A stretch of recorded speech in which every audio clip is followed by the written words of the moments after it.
YouTube வேதாகம கல்லூரி மாணவ மாணவிகளுக்கு மறுபடியும் ஒரு வணக்கம். கர்த்தருக்கு ஸ்தோத்திரம். கர்த்தர் உங்களோடு இருப்பாராக. இன்னைக்கு அப்போஸ்தலருடைய நடபடிகள் 5ஆம் பாகம். முதல் 4 பாகத்தை நீங்க படிச்சிருப்பீங்கன்னு நினைக்கிறேன். உங்களுக்கு ஆசீர்வாதமா இருந்திருக்குமோ தெரியாது.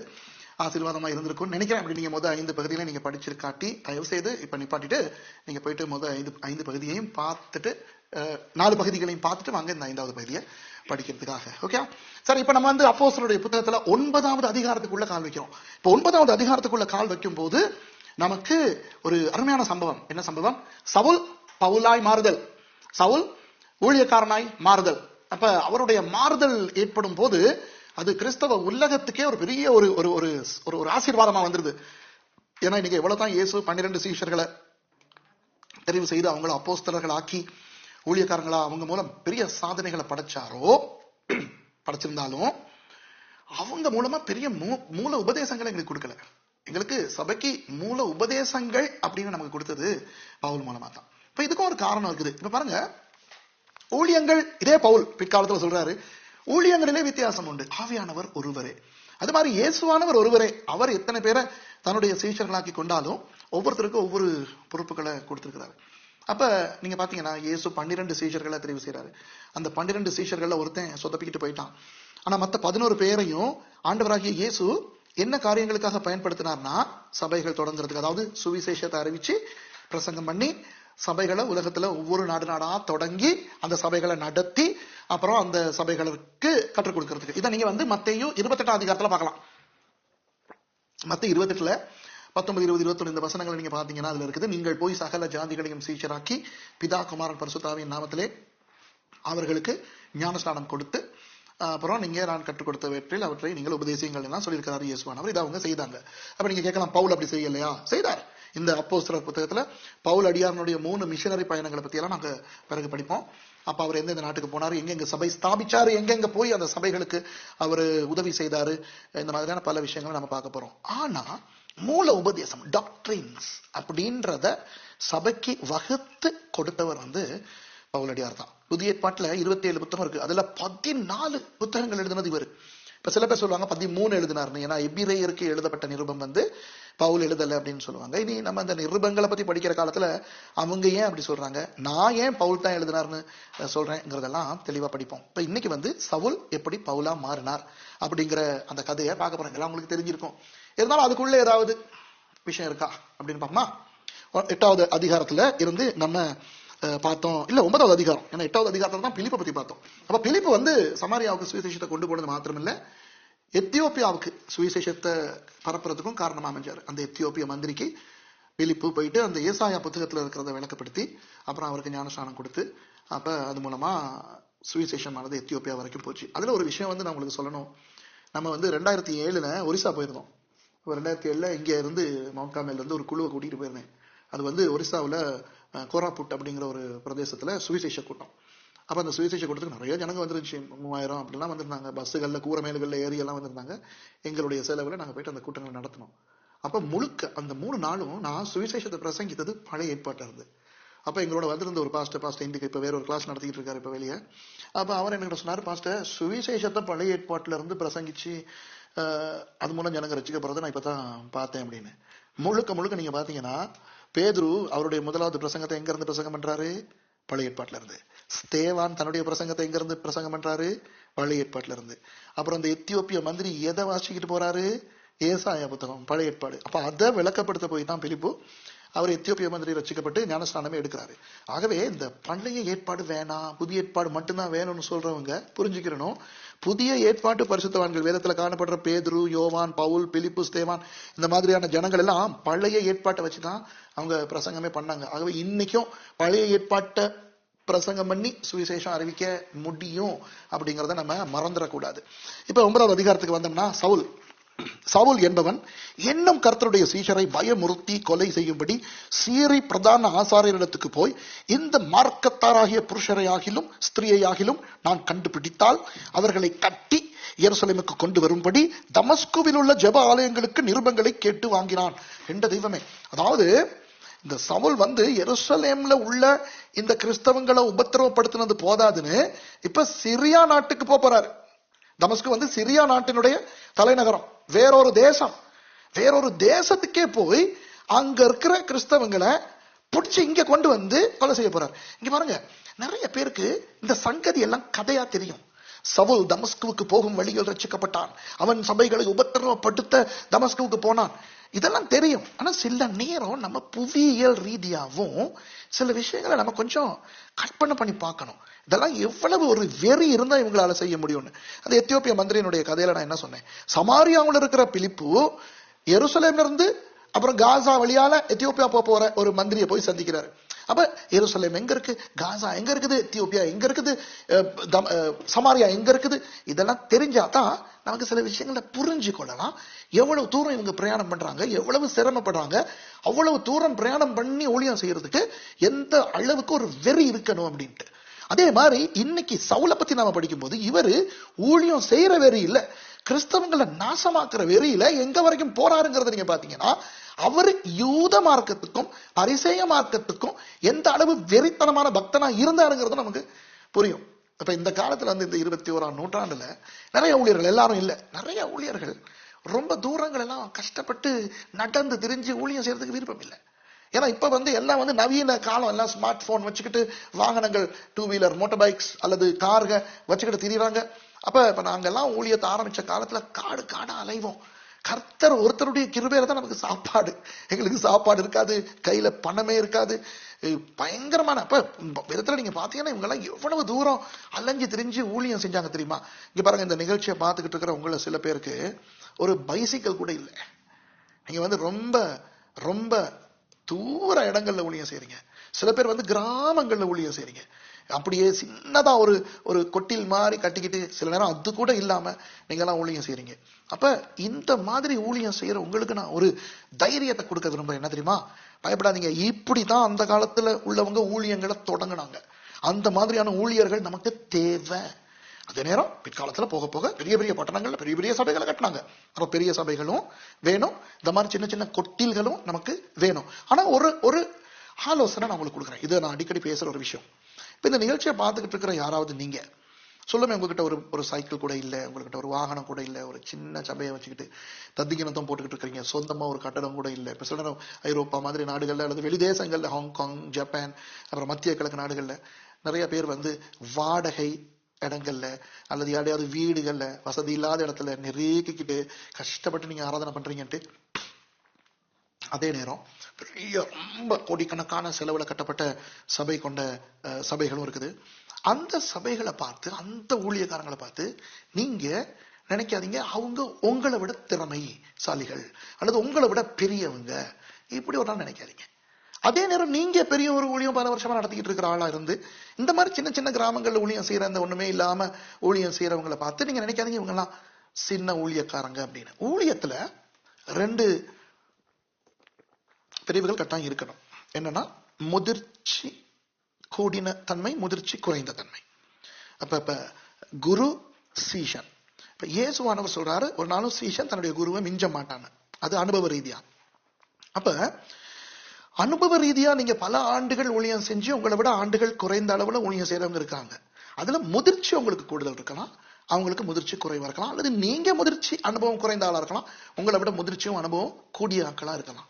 ஆனா முதிர்ச்சியும் அனுபவமும் ஒரு ஆளுக்கு கூட இருக்குதுங்கிறனால உங்களை விட அந்த ஆள் பெருமதியில கொஞ்சம் கூட அதிகமாகல, அல்லது உங்க அளவுக்கு முதிர்ச்சியும் அனுபவமும் இல்லாத ஒரு ஆள் உங்க அளவுக்கு ஒரு பெரிய ஊழியக்காரன் அல்ல அப்படின்னு நீங்க நினைக்க கூடாது.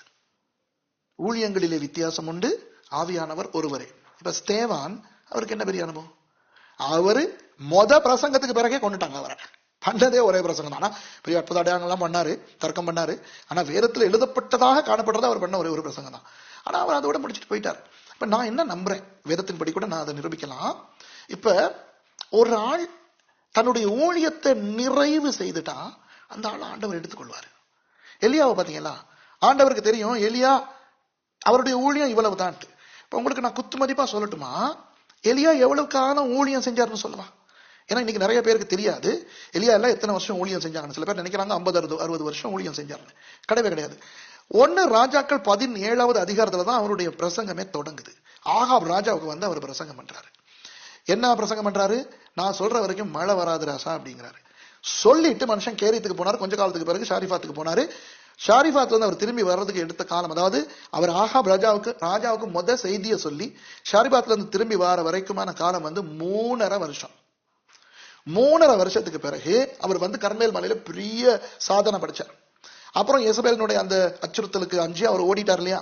ஓடி அப்புறம் திருப்பி ஆண்டவர் அவரை மறுபடி நில நிறுத்தி ஒரே மலை வரைக்கும் போய் 40 நாள் இருந்துட்டு திரும்பி வந்தார்ல, அங்கே ஒரு 2 மாசம். அதுக்கு பிறகு எலிசாவை உடனே கூப்பிட்டுக்கிறார் இல்லையா? எலிசா எலியாவோட இருந்தது 13 வருஷம். அப்ப 3.5 அப்புறம் ஒரு 2 மாசம், சரி 4 வருஷம் எப்பவுமே. அந்த 4 வருஷத்தோட எலிசா இவரோட இருந்த 13 வருஷத்தை நீங்க கூட்டினீங்கன்னா மொத்தம் 17 வருஷம். எலியா ஊழியம் செய்தது எவ்வளவு காலம்? வெறும் 17 வருஷம் தான். இப்ப உங்களுக்கு படிச்சு கொடுத்துக்கிட்டு இருக்கிற இந்த சுரேஷ் இப்போதைக்கு ஊழியம் செய்ய தொடங்கி எத்தனை வருஷம்? 31 வருஷம். இப்ப நான் உங்ககிட்ட ஒரு கேள்வி கேட்கிறேன். நான் 31 வருஷம் ஊழியம் செஞ்சுட்டேன், எலியா 17 வருஷம் தான் ஊழியம் செஞ்சார். அப்ப நான் எலியாவை விட பெரிய ஆளா? இல்ல. ஏன்? அவர் எவ்வளவு பெரிய ஆள்னா நம்ம எல்லாத்தையும் விட பெரிய ஆள். அவர் சாகவே இல்லை, சூழல் காட்டுல எடுத்துக்கொண்டு போகப்பட்டாரு. அப்ப பாருங்க, அவ்வளவு பெரிய ஒரு பயங்கர ஊழியக்காரன். ஊழியம் செஞ்ச வருஷங்கள் எத்தனையா? வெறும் 17 வருஷம். அதே இது மோசே எத்தனை வருஷம் ஊழியம் செஞ்சாரு? வெறும் 40 வருஷம். அவர் 80 வயசுலதான் ஊழியத்தை ஆரம்பிக்கிறாரு, முடிச்சது 120 வருஷத்துல. அப்ப அவர் 40 வருஷம் ஊழியம் செஞ்சாரு. இப்படி வருஷங்களை நீங்க எண்ணி பாத்தீங்கன்னா பெரிய அளவுல சில பேர் ஊழியம் செஞ்சிருக்க மாட்டாங்க, சில பேர் ரொம்ப காலம் ஊழியம் செஞ்சிருப்பாங்க. அப்ப ரொம்ப காலம் ஊழியம் செஞ்சுக்கிட்டு இருக்கிறாங்கிறதுக்காக அவங்க பெரிய ஊழியக்காரங்கன்னு சொல்லிடுறதா? இல்ல, அது காலத்துல மாறதில்லை. காலத்துல மாறது முதிர்ச்சி, அனுபவம். இதுதான் முதிர்ச்சி, அனுபவம், வளர்ச்சி. முக்கியத்துவம் எல்லாம் ஒண்ணுதான். மோசே அளவுக்கு எலியாவும் முக்கியம், எலியா அளவுக்கு நீங்களும் முக்கியம்.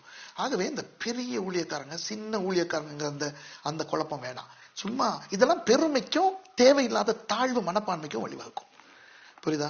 அப்ப அது நமக்கு இருக்கக்கூடாது. அப்ப ஸ்தேவான் எல்லாம் ஒரே ஒரு பிரசங்கத்துலதான் அவங்க வேலையை செய்து முடிச்சாங்க. அப்ப அந்த காலத்துல அவங்க அவ்வளவு சிரமப்பட்டு நடந்து திரிஞ்சு எவ்வளவு கஷ்டப்பட்டு அவங்க எல்லாம் ஊழியம் செய்தாங்க. இப்ப சவுல் என்ன ஒரு பக்தி வைராக்கியம் இருக்கணும், சிரியா நாட்டுக்கு போயிட்டு அங்க உள்ள யூதர்களை எவன்லாம் ஆண்டவராகிய இயேசுவை நம்புறானோ அவனை பிடிச்சி கட்டி எருசலேமுக்கு கொண்டு இங்க கொலை செய்யறதுக்கு அவர் கடிதம் எல்லாம் வாங்கிக்கிறாரு, அப்ரூவல் லெட்டர் வாங்கிட்டு போறாரு. 3வது வசனம், அவன் பிரயாணமாய் போய் தமஸ்குவுக்கு சமீபித்த போது சடுதியிலே வானத்திலிருந்து ஒரு ஒளி அவனை சுற்றி பிரகாசித்தது. ஒரு முக்கியமான ஒரு குறிப்பா நான் உங்களுக்கு சொல்லிக் கொடுக்கணும். இப்ப கிறிஸ்தவர்களுக்கு எதிர்ப்பு தெரிவிக்கிறவங்க, கிறிஸ்தவ விரோதிகள், அந்த விரோதம் வரும் போதே அடிக்கப்படணும், தாக்கப்படணும், அந்த விரோதம் இல்லாமல் ஆக்கப்படணுங்கிறது உங்களுக்கும் எனக்கும் ஆசை இல்லையா? இப்ப இந்த நிகழ்ச்சியை பாக்குற நீங்க இப்ப ரட்சிக்கப்பட்டு உங்க குடும்பத்தை உள்ளவங்க இன்னும் ரட்சிக்கப்படலைன்னு வைப்போம். அப்ப எவ்வளவு எதிர்ப்புகள் உங்களுக்கு இருக்கும். சபைக்கு போறது திருட்டுத்தனமா போகணும், பைபிளை வாசிக்கிறது திருட்டுத்தனமா வாசிக்கணும், ஜெபிக்கிறது திருட்டுத்தனமா ஜெபிக்கணும், அவங்க மதத்துக்குரிய வேலைகளை செய்ய சொல்லுவாங்க. அப்ப அதுக்கு நம்ம ஏலான்னு சொல்லிக்கிட்டு ஐயோ ரொம்ப கஷ்டப்பட்டுக்கிட்டு இருப்பீங்களா இருக்கும் சில பேர். அப்ப உங்களுக்கு என்ன வேணும்னா சீக்கிரம் இந்த உபத்திரவம் முடிஞ்சு தொலையணும் அப்படின்னு உங்களுக்கு தோணும் இல்லையா? அதே மாதிரி இப்ப ஊழியம் செய்யறவங்க சில நேரம் உங்களுக்கு எதிர்ப்புகள், அரசாங்க எதிர்ப்புகள், வேறு மதங்கள்ல இருந்து எதிர்ப்புகள், இதெல்லாம் வரும்போது உங்களுக்கு சில நேரம் தோணும், ஏன் ஆண்டவர் இதெல்லாத்தையும் செய்ய வைக்கிறாரு, பேசாம ஆரம்பத்திலே முடிக்க வேண்டியது தானே. இப்ப பாருங்க, எருசலேம் இங்க இருக்குது, தமஸ்கு இங்க இருக்குது. எருசலேமுக்கும் தமஸ்குக்கும் கிட்டத்தட்ட 220 கிலோமீட்டர், 200 கிலோமீட்டர் வைப்போம். இப்ப நம்ம பேசுறது கால்நடையாவோ அல்லது குதிரையிலையோ போற காலம். இப்ப சவுல் குதிரையில தான் போனார்னு எங்களுக்கு தெரியும். குதிரை ரொம்ப வேகமா போனா ஒரு நாளைக்கு எவ்வளவு தூரம் பிரயாணம் பண்ணும்? ஒரு குதிரை காலையில ஓட தொடங்கி குதிரை தொடர்ந்து நீங்க அந்தி வரைக்கும் ஓடிக்கிட்டு இருக்க முடியாது. அப்ப குதிரை ஒரு மணி நேரம் ஓடுனா 1 மணி நேரம் அது ஓய்வு எடுக்கணும். தெரியுமா உங்களுக்கு? நான் இங்கேயே பெல்லூர்லயே நான் குதிரை வளர்த்திருக்கேன், எனக்கு தெரியும். மற்ற அமெரிக்காலாம் போனா என்னுடைய நண்பர்களுடைய குதிரைகள் எல்லாம் அந்த காலத்துல ஓட்டி எனக்கு குதிரைகளை பத்தி ஓரளவு தெரியும். குதிரை ஓடுது, நீங்க இந்த சில நேரம் அந்த படங்கள்ல அங்கெல்லாம் நீங்க பார்க்கும்போது குதிரைகள்ல போறதை பார்க்கும்போது நினைப்பீங்களாக்கும் சில நேரம் காலையில தொடங்கினா அந்தி வரைக்கும் குதிரை ஓடிக்கிட்டே இருக்கணும். குதிரைங்கிறது ஒரு மிருகம். அதோட அது ஓடிச்சுன்னா நடந்தா ரொம்ப நடக்கும், ஒரு 4-5 மணி நேரம் தொடர்ச்சியா நடக்கக்கூடிய மிருகம் தான் குதிரை. ஆனா ஓடிச்சுன்னா 1 மணி நேரம் ஓடிச்சுன்னா அவருக்கு 1 மணி நேரம் ஓய்வு எடுக்கணும்.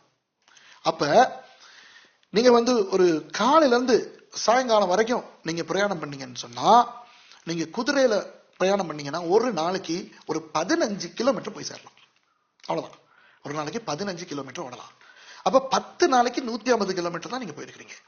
அவன் 200-220 கிலோமீட்டர் போறதா இருந்தா ஒவ்வொரு நாளும் குதிரையை காலையில இருந்து அந்திக்கு வரைக்கும் அந்த இடவெளி விட்டு விட்டு விட்டு விட்டு நீங்க ஓடுனாலும் நீங்க எருசலேம் தொடங்கி தமஸ்கு போய் சேர்றதுக்கு கிட்டத்தட்ட உங்களுக்கு 1 வாரம் ஆகும்.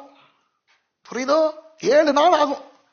அப்ப எப்ப ஆண்டவராகிய இயேசு சவுலை சந்திக்கிறார்னு நீங்க பாத்தீங்கன்னா தமஸ்குவுக்கு சமீபித்த போது.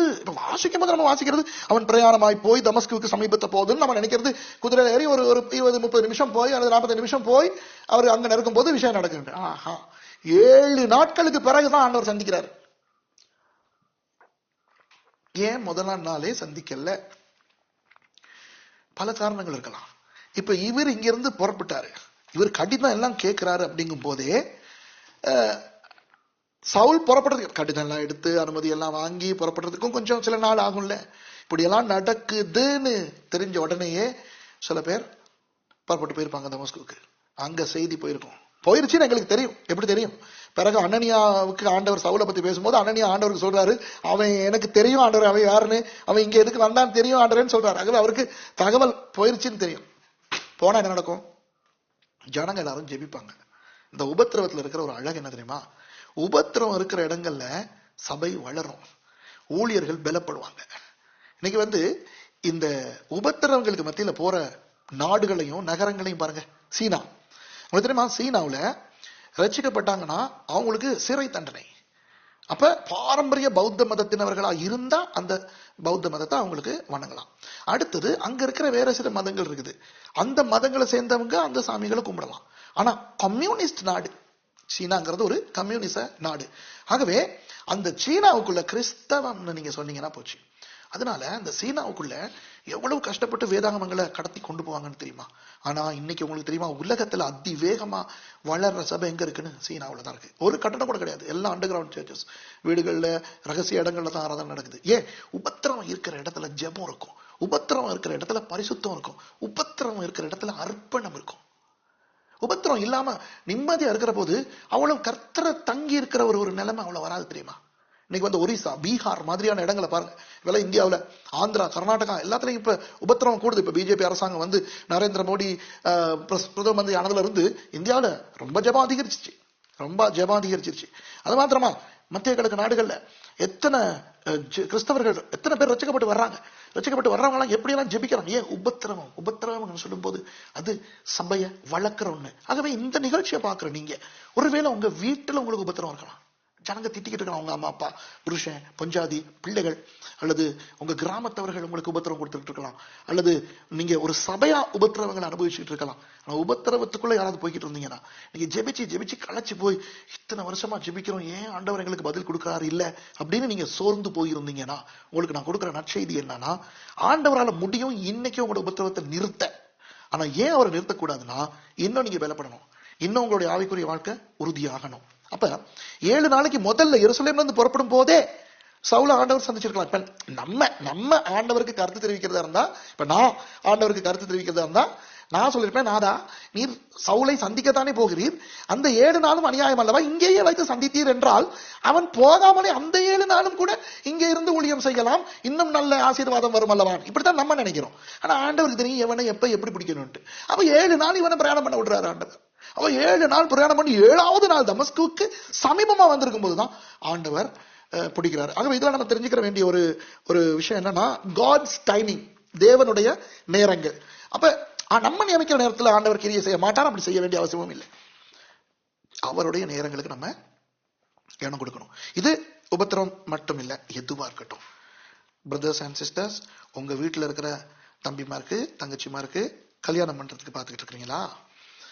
அல்லது பாஸ்டர்ஸ் உங்க சர்ச்சுக்கு ஒரு காணி சொந்தமா வாங்குறதுக்கு பாத்துக்கிட்டு இருக்கீங்களா? அல்லது சொந்த காணி இருக்குது ஆனா கட்டட வேலையை தொடங்குறதுக்கு உங்களுக்கு இன்னும் ஒண்ணுமே இல்லை, எப்ப வரும்னு பாத்துக்கிட்டு இருக்கிறீங்களா? இப்படி என்ன காரணங்களாவும் இருக்கலாம். நீங்க காத்திருக்கிறவர்களா இருந்தா உங்களுக்கு ஒரு செய்தி, ஆண்டவர் ஒரு நாளும் பிந்தி செயல்பட மாட்டார், ஒரு நாளும் அனாவசியமா முந்தியும் செயல்பட மாட்டார். நேரத்துக்கு அவரு எல்லாத்தையும் செய்வார். அவருடைய நேரம் வர வரைக்கும் பேசாம பொறுமையா இருக்கிறது தான் நல்லது. ஆனா பிசாசு என்ன செய்வான்? பிசாசு அவனுக்குன்னு ஒரு செட்டப் வச்சிருக்கான் இந்த உலகத்துல. கலாச்சாரம், சொந்தக்காரங்க, மத்தவன், அவங்க மூலமா உங்களுக்கு ஒரு ஒரு ஒரு ஒரு ஒரு ஒரு நிம்மதி இல்லாத தன்மை. இன்னும் உங்க மகனுக்கு ஒரு மாப்பிள்ளை பொண்ணு கிடைக்கலையோ, இன்னும் உங்க மகளுக்கு மாப்பிள்ளை கிடைக்கலையா, அவனுடைய தேவைக்காக நீங்க அவசரப்பட்டு இருப்பீங்க. அப்புறம் பிள்ளையானாலும் கட்டி கொடுத்துட்டு பிறகு கஷ்டப்பட்டு இருப்பீங்க. ஏன்னா ஊர் ஆக்கள் சொல்றாங்களா. அப்புறம் சர்ச், நீங்க சில பாஸ்டர்ஸ்மார் சொந்த சபை கட்டாயம் ஆண்டவருடைய சபை. அப்ப அது உங்க சபையே கிடையாது. பாஸ்டர்மார் நல்லா கேட்டுக்கிறீங்க, இந்த சபை ஒண்ணு தொடங்கி வச்சிருக்கீங்களா, அது உங்க சபையே கிடையாது, அது கர்த்தருடைய சபை. அவருக்கு தெரியும் சொந்த சபை கொடுக்கறதா இல்லையா, கொடுக்கறதா தான் எப்ப கொடுக்கறது, எவ்வளவு சைஸ்ல கொடுக்கறது அப்படின்ட்டு. அப்ப இன்னைக்கு என்னன்னா, நம்ம மத்த பாஸ்டர்ஸ் கான்ஃபரன்ஸ்க்கு போகும்போது மத்த பாஸ்டர்மார் எல்லாம் எங்களுக்கு சொந்த கட்டடம் இருக்கே, எங்களுக்கு 200 பேர் போடலாமே, எங்களுக்கு 400 போடலாமேன்னு சொல்லும் போது எங்களுக்கு கொஞ்சம் ஒரு மாதிரி, எங்களுக்குன்னா இன்னும் ஒரு சொந்த கட்டடம் கூட இல்ல, இங்கே ஒரு கம்யூனிட்டி ஹால்ல தான் நம்ம சர்வீஸ் நடத்திட்டு இருக்கோம், இல்லைன்னா வேற எவண்டையாவது ஒரு சர்ச்ல நம்ம அவன் காலையில சர்வீஸ் நடத்துறான், அந்திக்கு நம்ம வாடகை கொடுத்து நம்ம ஒரு சர்வீஸ் நடத்துறோம், இப்படி நம்ம நினைச்சிட்டு இருக்கோம். அப்ப அந்த மாதிரி அந்த தாழ்வு மனப்பான்மை, இதுகள்னாலதான் நம்ம போயிட்டு தேவையில்லாத பிரச்சனைகளுக்கு முகம் கொடுக்கறது. மத்தவன் கலாச்சாரம், மத்த சபை, மத்தவனுடைய பிரச்சனை, அதெல்லாம் ஒண்ணுமே தேவையில்லை. கர்த்தருடைய சபை கர்த்தருக்கு தெரியும் எப்ப எப்படி கட்டணும், யாரை எப்ப பிடிக்கணும் அப்படின்ட்டு. 7 நாள் ஆயிடுச்சு தமஸ்குக்கு போய் சேர. அந்த இந்தான்னு இருக்கும்போது சட்டுதியிலே வானத்தில் இருந்து ஒரு ஒளி அவனை சுற்றி பிரகாசித்தது. அவன் தரையிலே விழுந்தான். அப்பொழுது சவுலே சவுலே, நீ என்னை ஏன் துன்பப்படுத்துகிறாய் என்று தன்னுடனே சொல்லுகிற ஒரு சத்தத்தை கேட்டான். இப்ப சவுல் ஒரு பயங்கர அத்லீட், ஒரு நல்ல ஒரு விளையாட்டு வீரர். நீங்க சவுலை பத்தி நீங்க பாத்தீங்கன்னா, அவரை பத்தி கொஞ்சம் சொல்லிட்டா, பயங்கர படிப்பாளி. அவர் தர்ஷீஸ் அப்படிங்கிற இடத்துல பிறந்தவர். அவருடைய அம்மா அப்பா அலெக்சாண்ட்ரியாவை சேர்ந்தவங்க. கிறிஸ்துவுக்கு முன் 586ஆம் ஆண்டுல நேபுகாத்நேச்சார் மன்னன் எரேமியாவுக்கு ஒரு செய்தி அனுப்புறாரு, நெபுசரடான் அப்படிங்கிற ஒரு மனுஷன் மூலமா. என்ன செய்தி தெரியுமா? இப்ப நம்ம உங்க யூத ஜனங்கள்ல எல்லாத்தையும் பாபிலோனுக்கு அடிமைகளா கொண்டு போறோம், எருசலேமை எரிச்சி நாசமாக்கிட்டு கொண்டு போறோம். ஆனா நீங்க நல்ல ஒரு தீர்க்கதரிசின்னு கேள்விப்பட்டேன், என்னை குறிச்சும் உங்க ஆண்டவர் உங்க மூலமா தீர்க்க தரிசனம் சொல்லி இருக்கிறாரா, ஆகவே எனக்கு உங்க மேல நல்ல அபிப்பிராயம் இருக்கு, ஆகவே விருப்பம்னா நீங்க புறப்பட்டு பாபிலோன் வாங்க, நல்லா உங்களை நாங்க வச்சிருப்போம், இல்லைன்னா நீங்க எருசலேமிலே இருங்க, உங்களுக்காக ஒரு ஆளுநரை நாங்க நியமிப்போம், நல்லா நீங்க அங்கே இருந்துக்கலாம் அப்படின்னு சொல்லி அனுப்பினான். அப்ப எரேமியா சொல்றாரு, நான் பாபிலோன் வரல, நான் இங்கே இருந்துக்கிறேன். அப்ப எரேமியாவோட சில பிள்ளைகள், வயது போனவங்க, பெண்கள், இவங்களை கொஞ்சம் பேத்த வச்சுட்டு தான் நேபுகாத்நேச்சாரினுடைய ராணுவம் மற்றவங்களை பாபிலோனுக்கு அடிமைகளா கொண்டு போச்சு கிமு 586. ஆனா அப்படி இந்த மிச்சம் வச்சு போனவங்கள்ல இருந்த ஒருத்தவங்களோட ஒரு சொந்தக்கார பையன் தான் இஸ்மவேல்னு சொல்லி. இந்த ஆபிரகாமுடைய மகன் இஸ்மவேல் இல்ல, அது முந்தி, இது கிமு 586. அவன் தன்னுடைய நண்பர்களோட இந்த நேபுகாத்நேச்சாரால ஏற்படுத்தப்பட்ட அந்த ஆளுநனை கொலை செஞ்சிட்டான். கொலை செஞ்சனால எரேமியாவும் அந்த இருந்த யூதர்களும், இனி நேபுகாத்நேச்சார் எங்களையும் கொன்றுவான், வாங்க எங்கேயாவது தப்பி ஓடுவோம்னு சொல்லி எகிப்துக்கு தப்பி ஓடுறாங்க. எகிப்துல போய் அப்படியே அந்த கடற்கரை ஓரமா அவங்க பிரயாணம் பட்டி, இப்ப நீங்க வரைபடத்தை பாத்தீங்கன்னா இப்படி இருக்குது மத்திய தரைக்கடல். அப்ப இஸ்ரவேல்ல இருந்து அப்படி கீழே காசாவை தாண்டி இப்படி கீழே இப்படி இந்த கடற்கரை ஓரமா எகிப்துக்கு சொந்தமான ஒரு பகுதியில அவங்க வாழ்றாங்க. அதுதான் பிற்காலத்துல அலெக்சாண்ட்ரியான்னு அழைக்கப்பட்டுச்சு. அலெக்சாண்டர் மாமன்னன் கிறிஸ்துவுக்கு முன் 334ஆம் ஆண்டு எகிப்து பிடிச்ச போது இவங்க போய் வாழ்ந்த அந்த பிரதேசத்தை தன்னுடைய பேரா ஒரு நகரமா மாத்தினார், அலெக்சாண்ட்ரியா அப்படின்னு. அப்ப எரேமியாவும் அந்த போன யூதர்களும் அங்கேயே வாழ்ந்தாங்க இல்லையா, அவங்க அங்கேயே இருந்தாங்க, தொடர்ந்து அங்கேயே வாழ்ந்தாங்க. அப்ப இயேசுனுடைய காலத்துல கூட அங்க யூதர்கள் வாழ்ந்தாங்க. அப்ப அங்க வாழ்ந்தவங்க யூதர்கள், அலெக்சாண்ட்ரியா உலக அளவுல ஒரு கல்வி மையம். அந்த அலெக்சாண்ட்ரியாவை சேர்ந்த ஒரு அம்மா அப்பாவுக்கு பிறந்தவர் தான் நம்ம சவுல். ஆனா சவுல் பிறந்தது தார்ஷீஸ், அது இருக்குது மேல சிரியா பக்கம். ஆனா அவங்க எல்லாரும் அந்த அலெக்சாண்ட்ரியாவை சேர்ந்தவங்க. அதனால நல்லா கேட்டுக்கிறங்க, அவங்க சிரியா தேசத்துல மேல் பகுதியில தர்ஷீஸ்ல பிறந்தபடினால சவுலுக்கு அந்த சீரியர்களுடைய பாஷை தெரியும். ஓகே, சிரியாக் அப்படின்னு சொல்லுவாங்க, சிரியாக் பாஷை தெரியும். ஆனா அவர் வாழ்ந்தது அலெக்சாண்ட்ரியாவுலங்கிறனால அங்க இருந்த எகிப்தியர்களுடைய எகிப்திய பாஷை தெரியும். அவங்க குடும்பம் யூத குடும்பம்னாலையும் பரிசேய வம்சங்கிறனாலையும் எபிரேய மொழி அவங்களுக்கு தெரியும். ஆனா யூதர்கள் அந்த காலத்துல எருசலேம்ல அராமிய மொழி பேசிக்கொண்டிருந்தபடினால, இவங்களும் அடிக்கடி எருசலேமுக்கு போக்குவரத்துமா இருந்தபடினால அராமிய மொழி தெரியும். உலக மொழியாகிய கிரேக்க மொழி எல்லா நாடுகளையும் எழுத்து மொழியா இருந்தபடினாலையும், பவுல் மாறின சவுல் ஒரு கல்விமானா இருந்தபடினாலையும் அவருக்கு கிரேக்க மொழி தெரியும். அது போக அவர் தர்ஷீஸ்னு ரோம் நாட்டுக்கு சொந்தமான ஒரு நகரத்துல, ரோமாபுரிக்கு சொந்தமான ஒரு சீரிய நகரத்துல பிறந்தபடினால அவர் ரோமாபுரியினுடைய பிரஜை. ஆகவே ரோமர்களுடைய மொழியாகிய லத்தீன் மொழி தெரியும். அப்ப சவுலுங்கிற அந்த நபர் ஒரு பன்மொழி பண்டிதர். சிரியாக்ங்கிற மொழி தெரியும், எகிப்தியர்களுடைய அந்த காலிகிராஃபி தெரியும், எபிரேய மொழி தெரியும், அராமிய மொழி தெரியும், கிரேக்க மொழி தெரியும், லத்தீன் தெரியும். இத்தனை மொழிகள் ஏற்கனவே தெரிஞ்ச ஒரு பண்டிதர் தான் சவுல். நீங்க சவுல் அவருடைய நிருபங்கள்ல சில விஷயங்கள் அவர் எழுதுறார். அவர் எழுதுற சில விஷயங்களை நீங்க பார்க்கும்போது அவர் எழுதுற விஷயங்களை குறித்து எந்த அளவு அறிவு அவருக்கு இருக்குதுங்கிறத நீங்க பார்க்கலாம். மல்யுத்தத்தை பத்தி பேசுவார். மல்யுத்தத்துல போராடுறவன் எப்படி போராடுவான் அப்படிங்கறத பத்தி சொல்றதுல இருந்து நம்ம கண்டுபிடிக்கலாம் அவர் ஒரு மல்யுத்த வீரரா இருந்திருக்கணும் அப்படி பேசுறதுக்கு. இப்ப பாடகன் பாட்டை பத்தி பேசுறதுக்கும் பாட்டே பாட தெரியாதவன் பாட்டை பத்தி பேசுறதுக்கும் வித்தியாசம் இருக்குல்ல. அது மாதிரி ஒரு மல்யுத்த வீரன் மல்யுத்த விஷயத்தை பத்தி சொல்றதுக்கும் அதை பார்த்துக்கிட்டு இருக்கிறவன் சொல்றதுக்கும் வித்தியாசம் இருக்குல்ல. அதாவது இவர் ஒரு மல்யுத்த வீரர் மாத்திரமல்ல, இவர் ஒரு ஓட்டப்பந்தய வீரரும் கூட. எப்படி தெரியும்?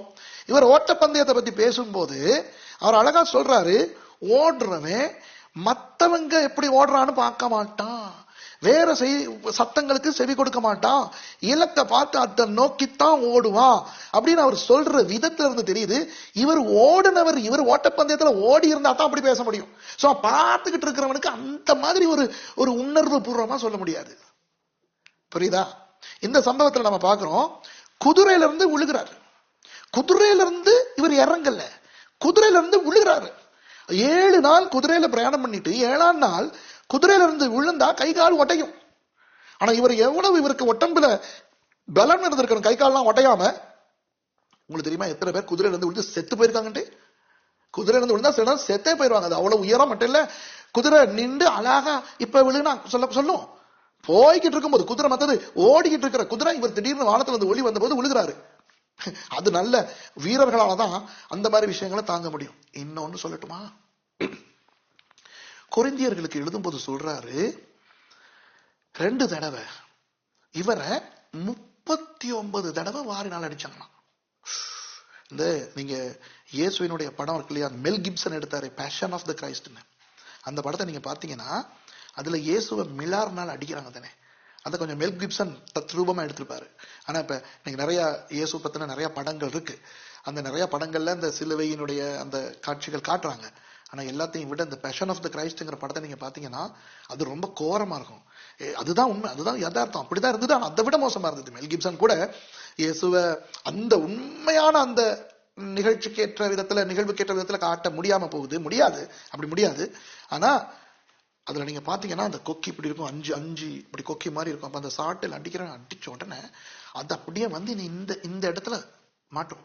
அப்புறம் அந்த சாட்டை அவன் எடுக்கும் போது சதையை பிச்சுக்கிட்டு போகும். இப்ப இயேசுவுக்கு ஒரு தடவை தான் அந்த அடிகள் விழுந்தது. ஒரு தடவைக்கு 39 அடியை தான் நான் ஒரு தடவைன்னு சொல்றேன் உங்களுக்கு. புரியுதா? அப்ப இப்படி பல தடவை மிலாறுகள்ல அடி வாங்கியும் பவுல் சாகலையே. அப்ப அந்த மனுஷன் உடம்பு எப்படிப்பட்ட ஒரு உடம்பா இருந்திருக்கும்னு நீங்க யோசிச்சு பாருங்க. கல்லெறிப்பட்டும் சாகலையே. அப்ப அந்த மனுஷன் உடம்பு எப்படி கல் எறிகிறவன்லாம் இந்த கையிலையும் காலையும் மட்டும் படுறதுக்கு இப்படி குறி பார்த்தா எய்வா, அது சின்ன சின்ன கல்லா. சாகுறதுக்கு கொல்றதுக்கு கல் அடிக்கிறவன் எப்படி அடிப்பான்? கண்ட மாதிரி அடிப்பான், தலையதான் குறி வச்சு அடிப்பான். அப்ப தலை நெஞ்சு ஒட்டம் எல்லாம் பட்டு செத்துட்டான்னு நினைச்சிட்டு தானே விட்டுட்டு போறாங்க. அந்த அளவு பட்டு இந்த மனுஷன் சாகலன்னா அந்த மனுஷன் உடம்பு எப்படி ஒரு உடம்பா இருந்திருக்கும். உண்மையா சொல்றேன், அவர் அந்த 6 பேக் பாடி, பயங்கர ஒரு ஸ்போர்ட்ஸ்மேன், நல்ல ஒரு வீரர், சும்மா லேசப்பட்ட ஆள் கிடையாது அந்த மனுஷன், பயங்கர ஒரு வீரன். அப்ப அப்படிப்பட்ட ஒரு ஆள், மொழி புலவர், பண்டிதர், வீரர், விளையாட்டு வீரர், மல்யுத்த வீரர். அதே மாதிரி ரத்தத்தை பார்த்து பயப்படாதவர். ஸ்தேவான கல்லெறிஞ்ச போது இவர் தான் இப்படி உட்கார்ந்துருக்காரு, இவருடைய காலில் தான் அந்த உடுப்பு எல்லாத்தையும் வைக்கிறாங்க. பார்த்துட்டு கல்லீரல் இதெல்லாம் பார்த்துட்டு, ஓ வாண்டர்ஃபுல், மற்றவனுக்கெல்லாம் இது ஒரு பாடமாக அமையட்டும் அப்படின்னு சொல்லக்கூடிய ஒரு கேரக்டர். அப்படியே போயிட்டு அவர் போயிட்டு பிரதான ஆசாரியர்கிட்ட கடிதம் வாங்கிட்டு போறாரு. இப்படி 1-2 பேரை இங்கே கொண்டு பத்தாது, சிரியாவுக்கு நான் போயிட்டு தமஸ்குல வந்து பிடிச்சிட்டு வரேன், அவங்க எனக்கு கடிதம் தாங்க அப்படின்னு கேட்டு போற அளவுக்கு அவருடைய அந்த விரக்தி, வைராக்கியம், ரத்தத்தை பார்த்தா பயப்படாத அந்த தன்மை, கொலை, இதெல்லாம் பார்த்தவர் ஒரு பயங்கர ஒரு ஆள். ஒரு பக்கம் படிப்பு, ஒரு பக்கம் கோரத்தனம், வீரத்தனம், இதெல்லாம் நிறைஞ்ச ஒரு பயங்கர ஆள் தான் இந்த சவுல். அப்படிப்பட்ட ஒரு ஆளுக்கு பேதுரு இல்ல, யோவான் இல்ல, எவன் போயிட்டு சுவிசேஷம் கொடுத்தாலும் ஏற்றுக்கொள்ள மாட்டான். ஏன்னா மத்தது படிப்புல நீங்க பாத்தீங்கன்னா அந்த ஆள் அலெக்சாண்ட்ரியா, உலகத்தின் கல்வி மையம், இந்த இன்னைக்கு ஆக்ஸ்போர்ட் கேம்பிரிட்ஜ் மாதிரி, அங்க படிச்சுட்டு வந்துட்டு அவருடைய ஆவிக்குரிய பாடங்கள் எல்லாம் கமாலியல் கிட்ட படிக்கிறாரு. அப்படி ஒரு பெரிய கல்விமான், அவரோட பேசி தப்ப முடியாது. ஆகவே அவருக்கு எவன் போயிட்டு சுவிசேஷம் சொல்லியிருந்தாலும் ஏற்றுக்கொண்டிருக்க மாட்டார். அதனால இயேசுவானவர் பார்க்கிறாரு, இவனை நான் தான் இவனை நேரடியாவே பிடிக்கணும்ட்டு மேல இருந்து ஒரு ஒளி வருது, குதிரையில இருந்து சட்டாயின்னு விழுகிறாரு. விழுந்த உடனே ஒரு சத்தம், சவுலே சவுலே.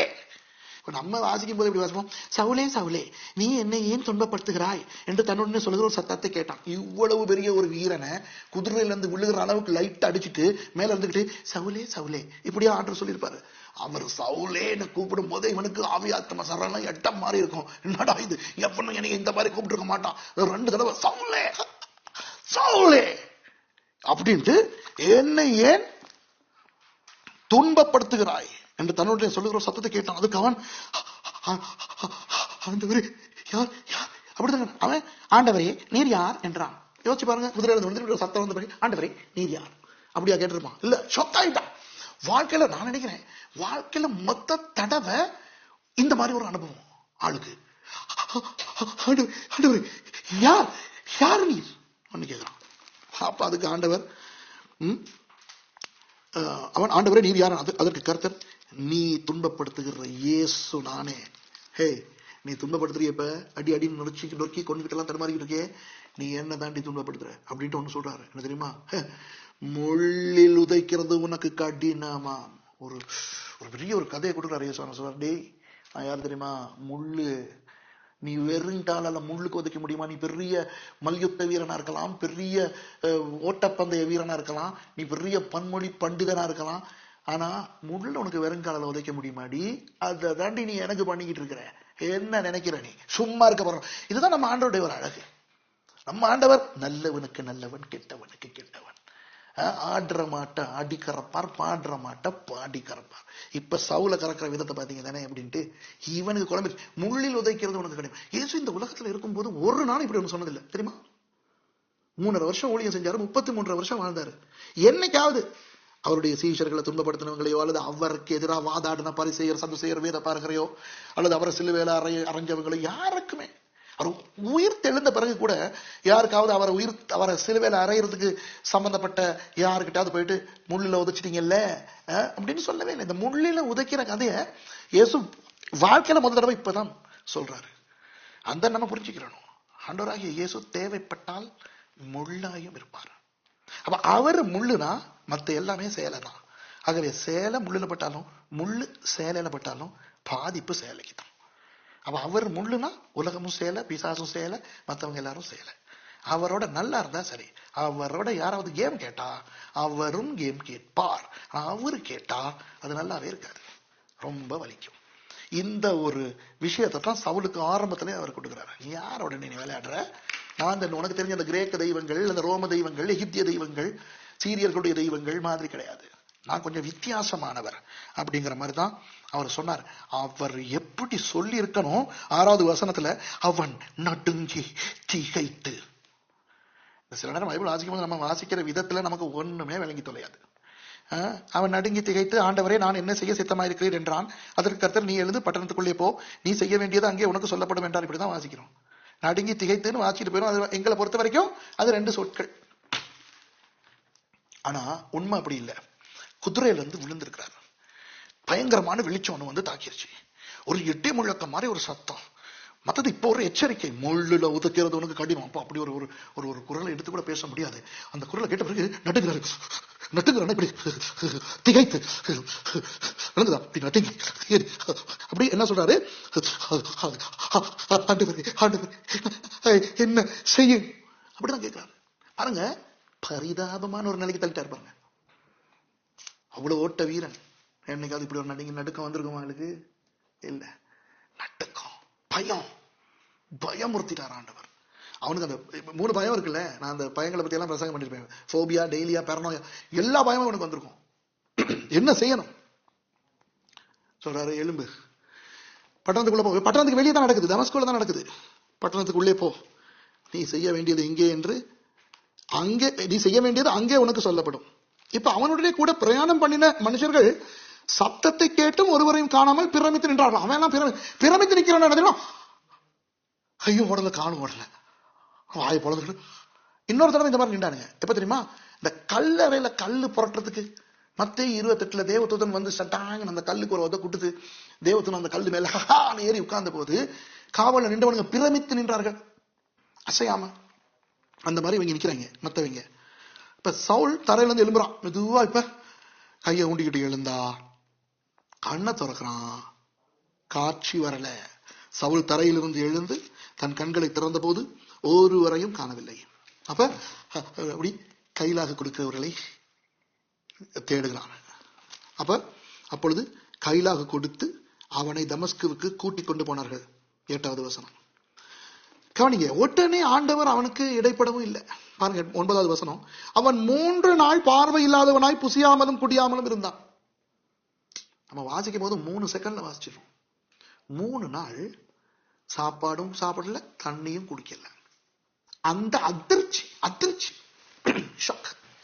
இதுக்கு நம்ம மனோ தத்துவத்துல நம்ம சொல்லுவோம் PTSD. PTS, post traumatic stress. டினா டிசார்டர். டிசார்டர் பிறகு தானே வரும். இவருக்கு இப்ப அனுபவிக்கிற உணர்வுக்கு நம்ம என்ன பேர் வச்சிருக்கோம்? Post traumatic stress. அதாவது ட்ராமா மாதிரி ஒரு அதிர்ச்சி. ட்ராமாங்கிறது ஒரு அதிர்ச்சி. சில பேருக்கு விபத்து நடந்தா வரமே ஒரு எதிர்பாராத ஒரு பயங்கரம் இது நடந்தோன்னு ஒரு ட்ராமா. 3 நாள் அதிர்ச்சியிலே இருமாவனேன்னு விட்டுட்டார் ஆண்டவர். அதுவும் பாருங்க, ஆண்டவருடைய செயல் மறக்க கூடாது. இவனுக்கு கிடைச்ச அனுபவத்தை மறக்க கூடாது. இது அவ்வளவு சட்டு நடந்திருந்தா மறந்துடும். அதனால ஒரு வழி பண்ணிட்டார் ஆண்டவர்.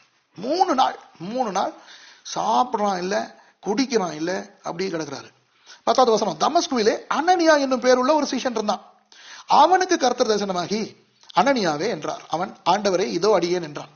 அப்பொழுது கர்த்தர், நீ எழுந்து நேர் தெருவு என்னப்பட்ட தெருவுக்கு போய். Main street. நேர் தெரு என்ன தெரியுமா? Main street. மெயின் ஸ்ட்ரீட்ல ஒரு இடத்துல அவர் இருக்காரு.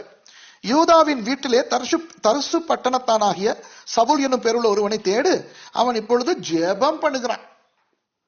அனனியா என்னும் பேருள்ள ஒரு மனுஷன் தன்னிடத்தில் வரவும் தான் பார்வை அடையும்படி தன்மேல் கை வைக்கவும் தரிசனம் கண்டான் என்றார். ஆண்டோட பிளான பாருங்க. அப்ப அதற்கு அனனியா, ஆண்டவரே, இந்த மனுஷன் எருசலேமில் உள்ள உம்முடைய பரிசுத்தவான்களுக்கு எத்தனையோ பொல்லாங்குகளை செய்தான் என்று அவனை குறித்து அநேகரால் கேள்விப்பட்டிருக்கிறேன். இதெல்லாம் கட்டுக்காடு கதை இல்ல, நாதான் பயங்கர ஆளவன். நிறைய பேர் வரவேலாம் அவனை பத்தி தான் சொல்றாங்க. இங்கேயும் உம்முடைய நாமத்தை தொழுது கொள்ளுகிற யாவரையும் கட்டும்படி அவன் பிரதான ஆசாரியர்களால் அதிகாரம் பெற்றிருக்கிறானே என்றான். நான் சொன்னேன், ஏற்கனவே தெரிஞ்சிருச்சு இவங்களுக்கு இவர் யாருன்ட்டு. அதற்கு கர்த்தர், நீ போ, அவன் புறஜாதிகளுக்கும் ராஜாக்களுக்கும் இஸ்ரவேல் புத்திரருக்கும் என்னுடைய நாமத்தை அறிவிக்கிறதுக்காக நான் தெரிந்து கொண்ட பாத்திரமாய் இருக்கிறான். பாருங்க, யார் பேசுறான்? கர்த்தர். கர்த்தர் தான். இனி அது பிதாவாக இருக்கலாம், குமாரனாக இருக்கலாம், பரிசுத்தாவியானவராக இருக்கலாம் தானே. ஆனா இந்த இடத்துல யார் பேசுறாருன்னு தெளிவா கொஞ்சம் யோசிச்சு பாப்போமா? பிதாவா பேசுறார், குமாரனா பேசுறார், பரிசுத்தாவியானவரா பேசுறார். குமாரன் இயேசு. எப்படி தெரியும்? அவனை 3 நாளைக்கு குருட்டாட்டம் பண்ண வச்ச போது நீ துன்பப்படுத்துகிற இயேசு நானேன்னு அவர் சொல்லிட்டாரு. முதலாவது ஆதாரம். 2வது ஆதாரம், அவர் சொல்றாரு என்னுடைய நாமத்தை அறிவிக்கிறதற்காக. அப்ப எந்த நாமத்துல இப்ப சபை நடக்குது? இயேசுவின் நாமத்துல. ஆகவே இந்த இடத்துல கர்த்தர் அப்படின்னு 15ஆம் வசனத்துல சொல்லப்பட்டிருக்கிறது இயேசுவை குறிக்கும். ஓகேயா? இந்த கர்த்தர்ங்கிற சொல் கிரேக்க மொழியில குரியோஸ். அந்த குரியோஸ்ங்கிறத நீங்க எபிரேய மொழிக்கு மொழிபெயர்த்தீங்கன்னா யாஹ்வே. யாஹ்வேங்கிறத தமிழ்ல நீங்க சொன்னீங்கன்னா யெகோவா. அப்பொழுது கர்த்தர்ங்கிறத நம்ம இப்படியும் சொல்லலாம் இல்லையா? அப்பொழுது யெகோவா நீ போ, அவன் புறஜாதிகளுக்கும் ராஜாக்களுக்கும் இஸ்ரவேல் புத்திரருக்கும் என்னுடைய நாமத்தை, அதாவது யெகோவா என்கிற நாமத்தை அறிவிக்கிறதுக்காக நான் தெரிந்து கொண்ட, அதாவது யெகோவா தெரிந்து கொண்ட பாத்திரமா இருக்கிறான். சொல்லலாம் தானே? சொல்லலாம். அதுல இருந்து என்ன தெரியுது? யெகோவா தான் இயேசு, இயேசு தான் யெகோவா. ஆனா இப்படியெல்லாம் சொன்னா யெகோவா சாட்சிக்காரன் இல்ல அப்படிமா. அவனை விடுங்க, அவன் நம்ப மாட்டான். ஆனா உண்மையில சொல்றேன், கர்த்தர்ங்கிறது குரியோஸ், குரியோஸ்ங்கிறது யாகுவே, யாகுவேங்கிறது யெகோவா, இயேசு தான் யெகோவா. ஓகேவா? சரி. அப்ப இன்னொன்னு சொல்றேன். இப்ப 13வது அதிகாரத்துல 2வது வசனத்துக்கு கொஞ்சம் ஓடிட்டு வருவோமா?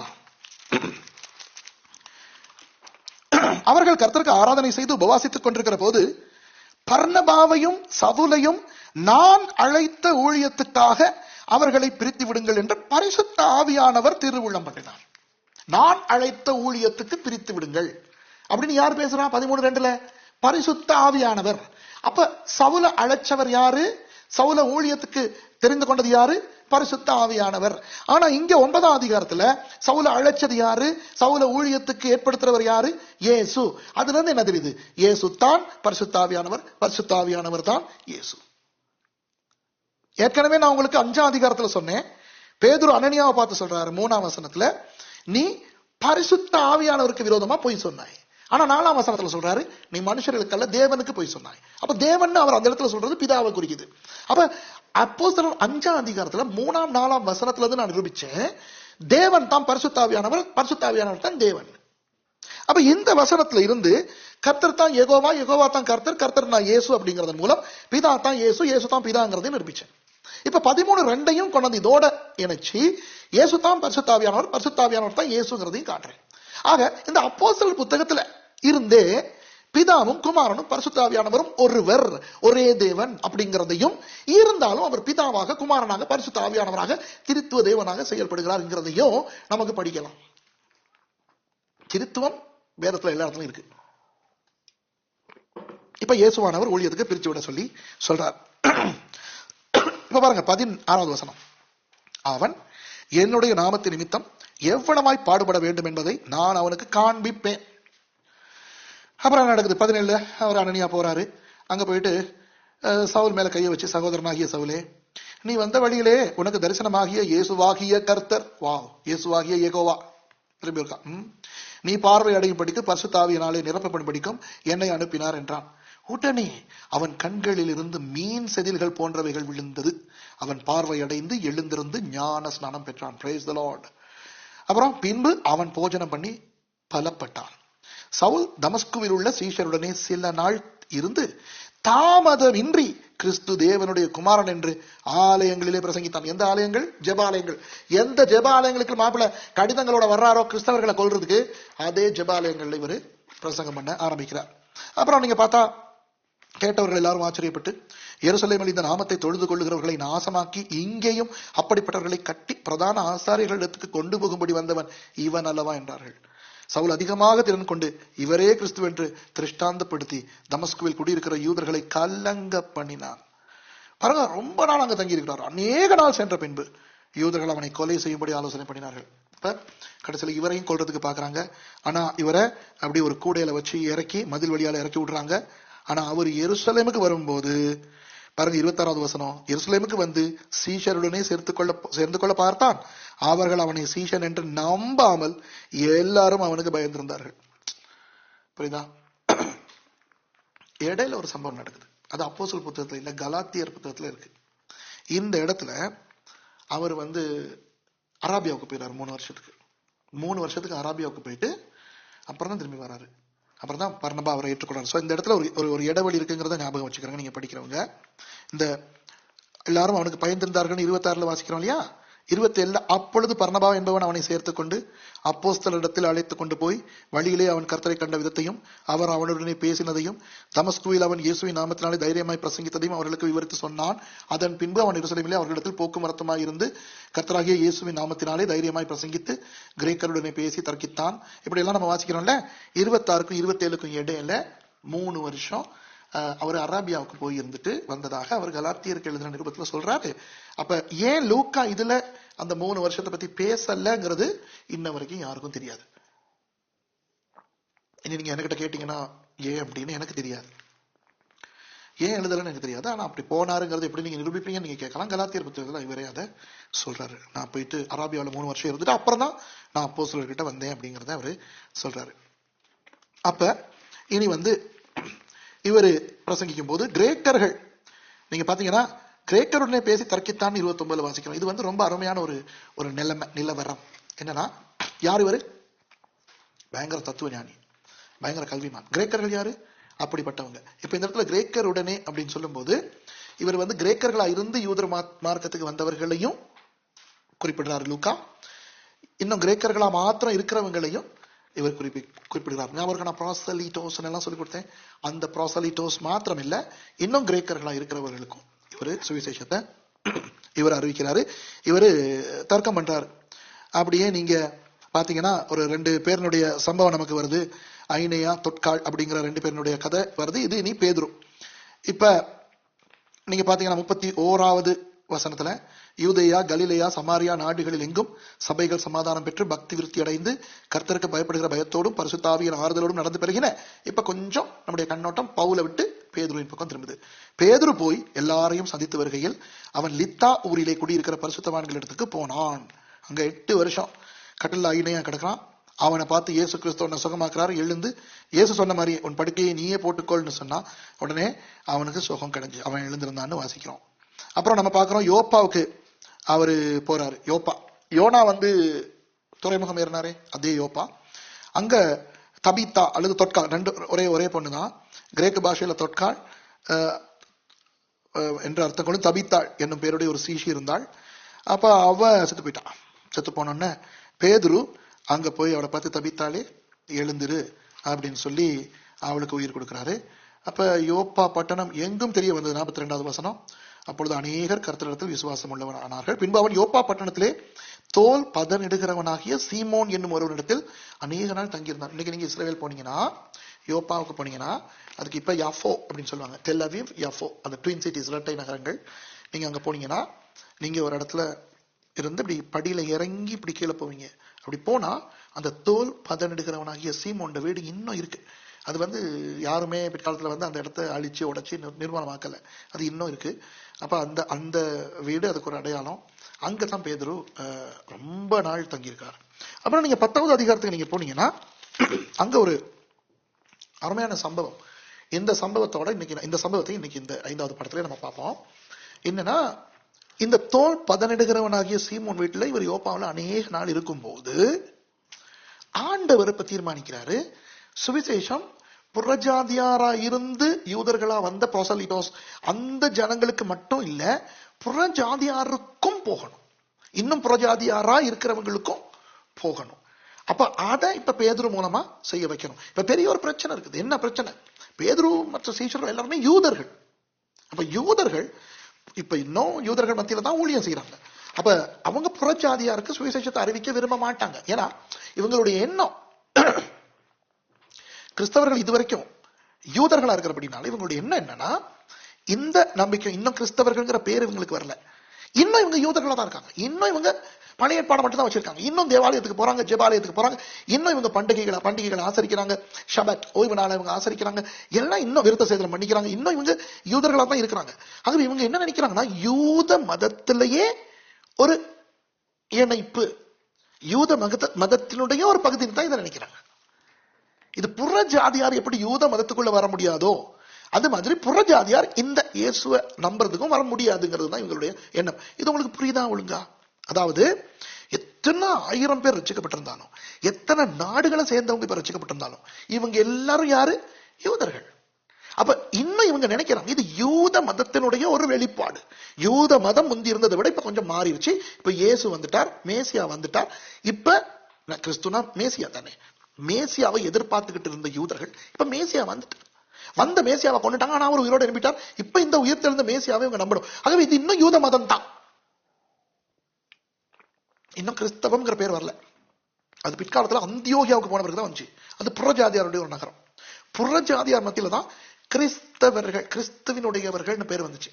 இன்னும் இவங்களுக்கு பேர் ஒண்ணும் இல்லை. அப்ப இவங்க இன்னும் யூதர்கள், யூத மதம். அப்ப யூத மதத்துக்குள்ள இருக்கிற பேதுருவோ, யோவானோ, பவுலோ, சவுல், பவுல மாறிட்டா இருப்ப, இவங்க புற ஜாதியாருக்கு போய் தங்களுடைய மதத்தை பேச போறது இல்ல. யூதர்கள் மத்தியில மட்டும்தான் இவங்க பேச போறாங்க. அப்ப இவங்களை யூத மதத்தை விட்டு வெளியே கொண்டு வரணும், புறஜாதியார் மத்தியில கொண்டு போகணும். அது லேஸ் இல்ல. ஏன் பழைய ஏற்பாட்டுல சொல்லி இருக்குது, நீ அந்நிய நுகத்துல இணைய கூடாது. பிலேயாம் என்னாகமம் 23 ஒரு வாக்கியங்களை உரைக்கும் போது என்ன சொல்றாரு, ஜாதிகளோட கலவாமல். ஜாதிகளோட கலக்கிறவங்க இல்லை இவங்க. ஆகவே புற ஜாதியார் சுவிசேஷத்தை கேட்கறதுக்கு வழியே இல்லை. அப்ப ஆண்டவர் ஏதாவது ஒரு பயங்கரமான வேலையை செய்யணும். அப்ப ஆண்டவர் என்ன செய்யறாரு, ஒரு பயங்கரமான ஒரு தரிசனத்தை, பொதுவா தரிசனம் வராத அல்லது சொப்பனம் வராத ஒரு சந்தர்ப்பத்துல கொடுக்கிறாரு. என்னது, மத்தியானம் உச்சி நேரம், பகல் சாப்பாடு இப்பதான் ரெடி பண்றாங்க. எங்க தோல் பதனிடுகிறவனாகிய சீமோன் வீட்டுல இன்னும் கொஞ்ச நேரத்துல கூப்பிட போறாங்க சாப்பிடுறதுக்கு. அந்த நேரத்துல பேதுரு மொட்டை மாடிக்கு ஏறாரு. நீங்க யோப்பாவுக்கு போனீங்கன்னா அந்த வீட்டை பாத்தீங்கன்னா உங்களுக்கு தெரியும், மொட்டை மாடியில ஏறி அழகா பாய் போட்டு படுக்க முடியாது. அங்கே போயிட்டு கண்ணெல்லாம் மூடிக்கிட்டு இருக்க முடியாது. அந்த பக்கம் அப்படியே கடல் அழகா தெரியும், இந்த பக்கம் வீடுகள்லாம் நல்லா தெரியும், அழகான ஒரு சூழல். அதனால அந்த மேலே ஏறி நின்று கொஞ்சம் பாக்குறதுக்கெல்லாம் கொஞ்சம் கவர்ச்சி அழகா இருக்கும். ஆனா தூங்க முடியாது, சொப்பனம் காண முடியாது. அந்த இப்ப கீழ இருந்து சீக்கிரம் கூப்பிடுவாங்க, பேதுருயா சாப்பாடு ரெடி அப்படின்னு கூப்பிட போறாங்க. அந்த நேரத்துல இவருக்கு ஒரு தரிசனம் வருது. என்ன தரிசனம், வானத்துல இருந்து ஒரு பெரிய பெட்ஷீட் துப்பட்டி இறங்குது, அதுல நிறைய மிருகங்கள். அந்த மிருகங்கள்ல பண்டி எல்லாம் இருக்கு. பண்டி, ஆமை, நண்டு, கணவாய், இறால் இதெல்லாம் இருக்கு. இப்ப இதெல்லாம் யூதர்களுக்கு கோஷர் அல்ல. கோஷர்னா சாப்பிடக்கூடியது. அப்ப இதெல்லாம் கோஷர் அல்லாத சாப்பாடு. இதெல்லாம் வந்து எங்க இருந்து வருது, அதுவும் மேல இருந்து வருது. சத்தம் வருது, பேதுரு பசி தானேடா, கீழே தினம் சாப்பிட கூப்பிடல தானே, பசியில இருக்காரு மாப்பிள்ள, அடித்து புசி. இவருக்கு நல்லா தெரியுது ஆண்டவர்கிட்ட இருந்து இறங்கி வருது, ஆண்டவர் தான் சொல்றாருன்னு. இவர் ஆண்டவர்கிட்ட கேம் கேட்கிறாரு. என்ன சொல்றாரு, நான் இதெல்லாம் சாப்பிட மாட்டேன் என்று உமக்கு தெரியாதா, என்ன பண்ணுகிறீங்க, நான் யூதன் இல்லையா அப்படிங்கிற மாதிரி ஒரு நிலைமை அவருக்கு வருது. அது கொஞ்சம் பாப்பா 9வது வசனத்தை வந்து பார்த்தா, பேதுரு மிகுந்த பசி அடைந்து, 10வது வசனம், சாப்பிட மனதா இருந்தான். அதற்கு அவர்கள் ஆயத்தம் பண்ணுகையில் அவன் ஞான திருஷ்டி அடைந்து வானம் திறந்திருக்கிறதாகவும் 4 முனைகளும் கட்டப்பட்ட பெரிய துப்பட்டியை போல ஒரு விதமான கூடு தன்னிடத்தில் இறங்கி தரையிலே விடப்பட்டிருக்கிறதாகவும் அதிலே பூமியில் உள்ள சகல விதமான 4 கால் ஜீவன்களும், பண்டி, குரங்கு, இதெல்லாம் காட்டு மிருகங்களும் ஊரும் பிராணிகளும், ஈயா, பாம்பு, நத்தை, ஆகாயத்து பறவைகளும் இருக்கிறதாகவும் கண்டான். அல்லாமலும் பேதுருவே எழுந்திரு, அடித்து புசி என்று அவனுக்கு சொல்ல ஒரு சத்தம் உண்டாயிற்று. அதற்கு அவனுக்கு தெரியும் யாரு பேசுறான்னு. சொல்றான், கிடையவே கிடையாது ஆண்டவரே, அப்படியெல்லாம் ஆண்டவரே, தீட்டும் அசுத்தமுமாயிருக்கிற யாதொன்றையும் நான் ஒரு காலம் புசித்ததில்லை என்றான். என்ன ஆண்டவரே நீங்க, இதெல்லாம் ஒரு காலம் நான் சாப்பிட்டதில்லை, ஆண்டவர்கிட்ட கேட்கிறான். அந்த அளவுக்கு யூதன். அப்பொழுது தேவன் சுத்தமாக்கினவைகளை நீ தீட்டாக எண்ணாதே என்று 2 தரம், 2ஆம் தரமும் சத்தம் அவனுக்கு உண்டாயிற்று. 3ஆம் தரமும் அப்படியே உண்டாயிற்று. பின்பு அந்த கூடு திரும்ப வானத்துக்கு எடுத்துக்கொள்ளப்பட்டது. அப்பதான் என்னன்னா, கொர்னேலியு சிசரியால கொர்னேலியு ஒருத்தர் இருக்காரு, 100க்கு அதிபதினா புறஜாதியார் தானே, ரோமன். அவன் அந்த ரோமர் வந்து நல்ல ஒரு தான தர்மம் பண்றவர் எல்லாம். அப்ப அவருக்கு ஒரு நாள் அவருக்கு செய்தி வருது ஆண்டவர்கிட்ட இருந்து, சொப்பனத்துல, இப்படி தோல் பதனிடுகிறவனாகிய சீமோன் வீட்டுல ஒருத்தர் இருக்கார் பேதுருன்னா, அவருக்கு ஆள் அனுப்பி ஆளை கூட்டிட்டு வா, ஆக வேண்டியதை அவர் பாத்துக்கிறாருன்னா, அப்ப அவர் வீட்டுக்கு அனுப்புறாரு சிலரை. அந்த 2 பேர் வந்துகிட்டு இருக்கிற போது தான் இந்த தரிசனத்தை பேதுரு காண்றாரு. அப்ப ஆண்டவர் அந்த தரிசனத்துக்கு அர்த்தத்தை கொடுக்கிறார். என்னது, இதோ கொர்னேலியுவினால் அனுப்பப்பட்ட மனுஷர்கள் சீமோனுடைய வீட்டை விசாரித்துக் கொண்டு வாசற்படியில் வந்து நின்று, பேதுரு என்று மறுபேர் கொண்ட சீமோன் இங்கே தங்கியிருக்கிறாரா என்று கேட்டார்கள். அப்பதான் 19வது வசனத்தை இவர் சிந்திச்சுக்கிட்டு இருக்கும்போது ஆவியானவர் சொல்றாரு, இந்த மாதிரி 3 பேர் உன்னை தேடி வந்திருக்காங்க, ஒண்ணுக்கும் சந்தேகப்படாம அவங்களோட போ அப்படின்னு. அப்புறம் மறுநாள் இவர் அவங்களோட போறாரு. அங்க பெரிய காரியம் நடக்குது. சரி, இப்ப இதுல வந்து சில விஷயங்களை நான் உங்களுக்கு சொல்லி கொடுத்துட்டு முடிக்கிறேன். இப்ப இந்த பேதுருவுக்கு இந்த சாப்பாடுகளை சாப்பிட சொல்லி சொன்னவரே ஆண்டவர். அதுல இருந்து ஆண்டவர் என்ன சொல்றாரு, நான் பழைய ஏற்பாட்டுல உங்களுக்கு, அதாவது யூதர்களுக்கு நான் கட்டளை கொடுத்திருந்தது அது உங்களுக்கு மட்டும்தான். அது எல்லாருக்கும் அல்ல. இப்ப நம்ம நியாயப்பிரமாணத்தையோ வேதத்தினுடைய கட்டளைகளையோ கற்பனைகளையோ எடுத்துக்கிட்டோம்னா அதுல சிலது யூதர்களுக்கு மட்டும் உரியது இருக்கு, சிலது எல்லாருக்கானதும் இருக்குது. இப்ப கற்பனைகள் 10 இருக்குது, கட்டளைகள் 613 இருக்குது. இந்த 10 கற்பனைகள்ல செய்ய வேணான்னு சொல்ற 8 கற்பனைகள் இருக்குது, செய்யன்னு சொல்ற 2 கற்பனைகள் இருக்கு. ஓய்வு நாளை பரிசுத்தமாய் ஆசரிப்பாயாக அப்படின்னு வர்ற 4ஆம் கற்பனையும், உன் தகப்பனையும் தாயையும் கனம் பண்ணுவாயாக அப்படிங்கிற 5ஆம் கற்பனையும் செய்யன்னு இருக்கு. அப்படிதானே? ஓய்வு நாளை ஆசரிப்பாயாக செய், தகப்பனையும் தாயும் கனம் பண்ணுவாயாக செய். ஆனா 8 கற்பனைகள் செய்ய வேணான்னு இருக்குது. முதலாவது கற்பனை, என்னை தவிர வேறு தேவர்கள் உண்டாயிருக்க வேண்டாம். 2வது கற்பனை, விக்கிரகங்கள் நீ உண்டாக்க வேண்டாம். 3வது கற்பனை, என்னுடைய நாமத்தை வீணிலே வழங்க வேண்டாம். அப்புறம் 4, 5 விட்டுட்டோம்னா அடுத்து கொலை செய்ய வேண்டாம், விபச்சாரம் செய்ய வேண்டாம், களவு செய்ய வேண்டாம், பொய் சாட்சி சொல்ல வேண்டாம், இச்சிக்க வேண்டாம், பிறர் பொருளை இச்சிக்க வேண்டாம். அப்ப 2 செய்யுங்கிறதும் நேர்மறையானது, 8 வேண்டாம்னு எதிர்மறையான கற்பனைகள் இருக்கு. அதே மாதிரி கட்டளைகள் 613 இருக்கு. அதுல 248 செய் அப்படிங்கிற கட்டளைகளும் 365 செய்ய வேண்டாம்னு கட்டளைகளும் இருக்கு. 248 365 கூட்டு பாத்தீங்கன்னா 613 வருது. அப்ப இந்த 10 கற்பனைகள் இருக்குல்ல, அந்த 10 கற்பனைகளும் யூதர்களுக்கு மட்டும் கொடுக்கப்பட்டது அல்ல,